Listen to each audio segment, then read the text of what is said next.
Instagram, YouTube, social media ఎక్కడ చూసినా కూడా ఇప్పుడు ఆ కుమారి ఆంటీనే ట్రెండింగ్లో ఉంది. అయితే నిన్న కాస్త ఆంటీకి జరిగిన సంఘటన విని కాస్త బాధ అనిపించిన ఈరోజు మాత్రం పిచ్చ హ్యాపీగా ఉన్నారు. ముఖ్యంగా కుమారి ఆంటీ దంపతులు ఇక్కడ మనతో పాటు ఉన్నారు. వాళ్ళతో మాట్లాడదాం. వారు హ్యాపీగా ఉన్నారా, మరి నిన్న జరిగిన దానికి బాధగా ఉన్నారా, ఏ విధంగా ఫీల్ అవుతున్నారో వాళ్ళ మాటల్లోనే అడిగి తెలుసుకుందాం. హాయ్ ఆంటీ, ఎలా ఉన్నారు చెప్పండి. ఫస్ట్ సంతోషంగా ఉందా లేదా నిన్న జరిగిన దానికి బాధగా ఉందా? నిన్న జరిగిన దానికి బాధగా ఉంది, ఇవాళ జరిగిన దానికి సంతోషంగా ఉంది. కానీ ఇంకొక మాట చెప్పాలంటే, మొన్న రాముల వారి ప్రతిష్ఠ రోజున మేము సెలవు పెట్టి ఆ రోజంతా జై శ్రీరామ్ జై శ్రీరామ్ అంటే రామనామస్మరణే చేసినాం. ఆ రాముడే మన సీఎం రేవంత్ రెడ్డి గారి రూపంలో రామరాజ్యం వచ్చింది అంటే మన రేవంత్ గారి రూపంలో రామరాజ్యం వచ్చేసింది. అవును అవును, నిజంగా ధన్యవాదాలు రేవంత్ సార్. అసలు నిన్న ఏం జరిగింది అంటే, నిన్న మీరు ఫుడ్ బ్యాన్ తీసుకొచ్చినప్పుడు ఆపేశారని విన్నాం. ఏం చెప్పారు మీకు అప్పుడు? ఏం చెప్పారంటే ఇంకేదే ఇక అంటే దింపనివ్వలేదు. ఫస్ట్ వెహికల్ రాగానే దింపనివ్వకుండా బండి సీజ్ అయింది ఇదిగా అని చెప్పి వ్యాన్ తీసుకెళ్ళిపోవడం జరిగింది. ఏమన్నారు అంకుల్ మీరు మాట్లాడినప్పుడు పోలీస్ వాళ్ళు అసలు మీతోటి? అంటే బండి పెడతాకలేదు, సామాన్లు కూడా దింపుతాకలేదు అన్నారు. అదేంటి సార్ అందరూ అమ్ముకుంటున్నారు కదా, మరి మా వెహికల్ ఎందుకు సార్ ఆపుతామని రిక్వెస్ట్ చేసాం. కాదు మాకు పర్మిషన్ ఉంది, మీకు బండి ఆపుతాకలేదని ఆపడం లేదు, అంతే జరిగింది. అది జరిగిన తర్వాత ఆఫీస్కి రమ్మన్నారు, స్టేషన్కి రమ్మన్నారు. సాయంత్రం వెళ్తాం జరిగింది. ఒక వారం రోజులు గ్యాప్ మీ వల్ల ట్రాఫిక్ జామ్ అవుతుంది అక్కడ, ఒక వారం రోజులు మీ షాపు బంద్ చేయాలి అని చెప్పారు. అంతే. ఈరోజు ఎప్పుడు కాల్ వచ్చింది? మీరు కాల్ చేశారా, వాళ్ళే కాల్ చేసి రమ్మన్నారా మిమ్మల్ని? పోలీస్ డిపార్ట్మెంట్ వాళ్ళు ఎవరైతే వ్యాన్ తీసుకెళ్లారో వాళ్ళు రమ్మన్నారు. ఇంతవరకు కాల్ రాలేదు. ఓకే, మళ్ళీ మీ షాప్ తీసేయాలి అది అని చెప్పి నిన్న అనటం జరిగింది. సార్ అదేంటి సార్ మళ్ళీ మా ఫుడ్ కూడా మళ్ళీ ఆపేశారు, ఇది కరెక్ట్ కాదు కదా సార్, ఇది అంటే నువ్వు చేసేది కరెక్టా అని కొంచెం అంటే కోపడం జరిగింది. అది ఏంటంటే ఇక్కడ ట్రాఫిక్ జామ్ అయినప్పుడు అది తప్పదు కదా తీసుకోవాలని చెప్పి ఇక మేము ఇదేనాము. కానీ అది ఏం జరిగిందని తెలిసే లోపల అసలు అది ఏంటని మాకు తెలిసే లోపల అన్నీ జరిగిపోయింది. అంటే మేము ఇట్లా చూడటానికి మాకు టైం సరిపోక కూడా కొంచెం అది మాకు మైనస్ అయింది. అంటే ఇట్లా అట్లా బయట ఏం జరుగుతుంది ఏంటనేది మాకు ఇట్లా ఇదంతా వచ్చి ఇలా ఇది అయ్యిందాకా కూడా మేము తెలుసుకోలేకపోయాం. అంటే ఇంతవరకు మీకు ఎలాంటి కాల్ రాలేదా? అంటే ఓన్లీ ట్విట్టర్లో పోస్ట్ వరకే కానీ మీకు ఎలాంటి కాల్ రాలేదు? అంటే దీనికన్నా చేశారు, సార్ చేశారు. ఎవరు చూసారు? అంటే రేవంత్ రెడ్డి గారికి చెప్పారు, ఆయన చేశారు. సార్ ఏమైనా ప్రాబ్లం ఉంటే ఫోన్ చేయి, స్టేషన్ కాడికి వెళ్ళి బండి తెచ్చుకున్నా అని చెప్పారు. జనరల్గా మీరు ఒక రోజు ఫుడ్ ప్రిపేర్ చేయాలంటే ఎంత ఖర్చు వస్తుంది? మొత్తం 50,000 ఖర్చు వస్తుంది. మరి నిన్న ఫుడ్ అంతా ఏం చేశారు? 50,000 లాసేనా మరి కదా. నిన్న మొత్తం ఎంఏ నగర్ మొత్తం పనిచేసాం,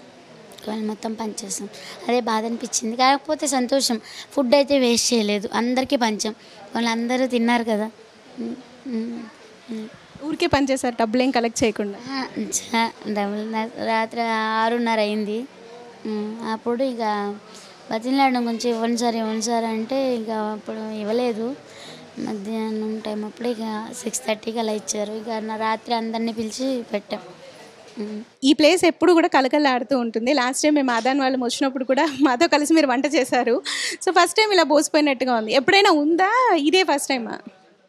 అంటే ఎవరన్నా మీదుగా వచ్చినప్పుడు బంద్ పెట్టమని ముందర వచ్చి చెప్తారు పోలీసు వాళ్ళు. అంటే ఎక్కడన్నా ఏదన్నా ఇది జరుగుతున్నప్పుడు చెప్తారు, ఇలా పెట్టద్దు ఇదిగా అన్నప్పుడు మానేస్తామన్నమాట అట్లా. కానీ ఈసారి ఇప్పుడు అసలు ఏమీ చెప్పలేదు, మాకు ఎలాంటి ఇన్ఫర్మేషను లేదు. పని పెట్టొద్దు చేయొద్దు, పని మీరు 4 రోజులు ఆపండి అని కూడా ముందు చెప్పలేదు. ఇక తర్వాత ఇక ఇట్లా చేశారు, ఇక ఇట్లా తీసుకెళ్ళిపోయారు. నిన్న అందరినీ అమ్ముకొని ఇచ్చారు, అందరి వెహికల్లే దింపనిచ్చారు. మా ఒక్కళ్ళది దింపనీకపోయేటప్పటికి నిన్న బాధపడ్డాము. అదే ఇదిలోకి ఇప్పుడు ఎంత బాధపడ్డాము, ఇవాళ అంత సంతోషపడుతున్నాము. నిజంగా ఆ దేవుడు ఉన్నాడు, రామరాజ్యం మళ్ళీ మనకు వచ్చింది అనడానికి ఇదే ఉదాహరణ. రాముడు వచ్చాడు, సీఎం రేవంత్ రెడ్డి గారి రూపంలో రాముడు వచ్చాడు. ఇంకొక మాట, మీరు ఒక వీడియోలో జగన్మోహన్ రెడ్డి గారు ఇచ్చిన ఒక ఇల్లు తప్ప నాకు ఎలాంటి ఆస్తులు లేవు అని చెప్పారు. ఆ మాట వల్లే మీరు షాప్ని క్లోజ్ చేశారు అనే ఒక వార్త ప్రచారంలోకి వచ్చింది. మీరు విన్నారా ఆ మాట అసలు? తెలీదు తెలీదు. ఇప్పుడు మీరందరూ వచ్చి ఒకరి తర్వాత ఒకళ్ళు అడుగుతుంటేనే తెలిసింది. తెలీదు. అది అంటే తెలిసిన తర్వాత మీకు ఏమనిపించింది అసలు? దానికి కూడా కారణం అవుతుందా ఇది అని ఏమైనా అనిపించిందా? ఏం అంత లోతులు తెలీదు మాకు. అంటే ఇంకా వేరే ప్రపంచం అంటే ఇప్పుడు వచ్చి మేము ఇక్కడికి వచ్చి 1 year అవుతుంది. ఇక్కడ నేను ఈ గల్లీలు ఏంటనేది ఇదేంటనేది ఇప్పటివరకు తెలియదు. నాకు ఇల్లు, హోటలు అంతే తప్పితే, లేతే పెద్దమ్మ గుడి, పెద్దమ్మ తల్లి టెంపుల్కి నెలకు ఒకసారి మాత్రం వెళ్తాము. అంతేగాని ఇంకా వేరేదంటూ ఇంకా ఇది లేదు. అంతే. దానికి ఎప్పుడు స్టార్ట్ చేస్తున్నారు మళ్ళీ? రీస్టార్ట్ ఎప్పుడు కుమారి ఆంటీ హోటల్? అంటే ఇప్పుడు బండి సాయంత్రం వెళ్ళి తీసుకొస్తే ఇక కొంచెం రేపు ఒక రోజు చేసుకొని ఎల్లుండి నుంచి వెళ్తాం. హ్యాపీగా మంచి స్వీట్ చేసుకొని మీకు ఇష్టమైన ఫుడ్ చేసుకొని సంతోషంగా ఉండి ఎల్లుండి రీస్టార్ట్ చేస్తారు. సో మొత్తానికి ఆ పెద్దమ్మ తల్లి దయ అండ్ మీరు అనుకుంటున్న రేవంత్ రెడ్డి దయతో రీస్టార్ట్ అయిపోతుంది. సో ఫైనల్లీ ఏం చెప్పాలనుకుంటున్నారు రేవంత్ రెడ్డి గారికి? రేవంత్ రెడ్డి గారికి ఏం చెప్తారు? రెడ్డి సార్ నాకు రాములు వారితో సమానం నాకు. అవును అవును. ఆయన వస్తారంట మీ హోటల్కి, వచ్చి భోజనం చేస్తానంటున్నారు. ఏం చేసి పెడతారు స్పెషల్గా? ఆయన సార్కి ఏది ఇష్టమైతే అది చేసి పెడతాను, ఏది ఇష్టమైతే అది.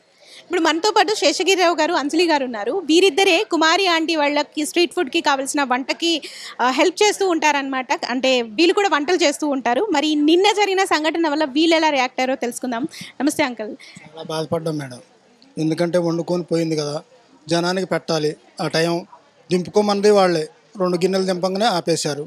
ఏం జరిగిందో తెలియదు. టాపిక్ పోలీస్ స్టేషన్లో తీసుకెళ్లారు. మా బాబును కూడా కొట్టారు. ఇక తర్వాత ఏం జరిగిందో తెలియదు. అది పోలీసులు కొట్టారా? పోలీసు అతను ఎవరు కొట్టిందో తెలియదు, పోలీసు వాళ్ళు మాత్రం వచ్చారు. అది అది మీకు ఏంటి ఏమనిపించింది ఆ టైంలో? అంత ఫుడ్ తీసుకెళ్లారు. నాకు ఏమనిపించలేదు మేడం. ఇక 6:30కి ఇచ్చారు. వచ్చిన తర్వాత అందరికి పనిచేసాం. ఈ కాలనీ మొత్తం పారేయటం ఎందుకులేని అది వేస్ట్ చేయకుండా అందరికి ఇచ్చేసేసాం. అది ఎన్నాళ్ళు అవుతుందంటే మీరు ఇక్కడికి వచ్చి? 4 నెలలు అవుతుంది మేడం వచ్చి.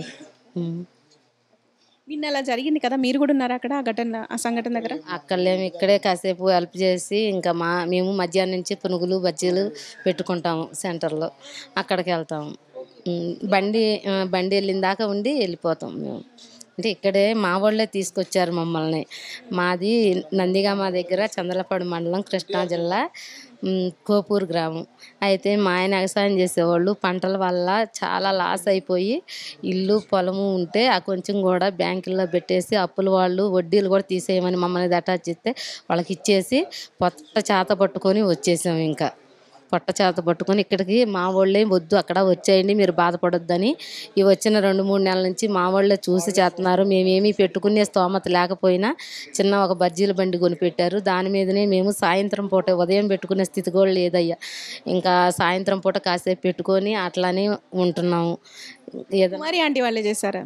వాళ్ళే హెల్ప్ చేశారమ్మా. మాకు ఇంకెవరూ లేరమ్మా చేయటానికి. చెల్లి మా మరిది గారికి మట్టికి ఆకలి అనే వాళ్ళని చూడడమ్మా. ఆయన మట్టికి చాలా చాలా అంటే మా మరిది గారు చిన్నోడైనా దండం పెట్టచ్చు అమ్మా. మా మరిది బాబ్జీ గారికి మట్టికి. చెల్లి 6 నెలల ముందు ఎలక్షన్ ముందు రేవంత్ రెడ్డి గారు సీఎం అవుతాడని ఛాలెంజ్ చేసే వచ్చాయి ఇక్కడికి మేము. అది పక్క, అది అంత ఇష్టం నాకు. ఇప్పుడు అక్కడ ఏపీలో ఎవరు వస్తారు? ఏపీలోనా ఇప్పట్లో చంద్రబాబే వస్తాడు మేడం, అక్కడ పక్క. అది అంత 100% ఆయనే. ఈరోజు రేవంత్ రెడ్డి గారు అనౌన్స్ చేశారు కదా, మళ్ళీ స్ట్రీట్ ఫుడ్ ఓపెన్ చేసుకోవచ్చు అండ్ మెయిన్ కూడా వచ్చి ఒకసారి భోజనం చేస్తానని చెప్పేసి అన్నారు. ఎలా అనిపించింది అది విన్న తర్వాత? సంతోషం, బాగా సంతోషం ఉంది మేడం. మా బోట్ వాళ్ళకి కూడా సాయం చేస్తాడు, కలుస్తా, తప్పకుండా కలుస్తాను ఆ రోజు. ఇవాళ రామరాజ్యం వచ్చినట్టు ఇక్కడ.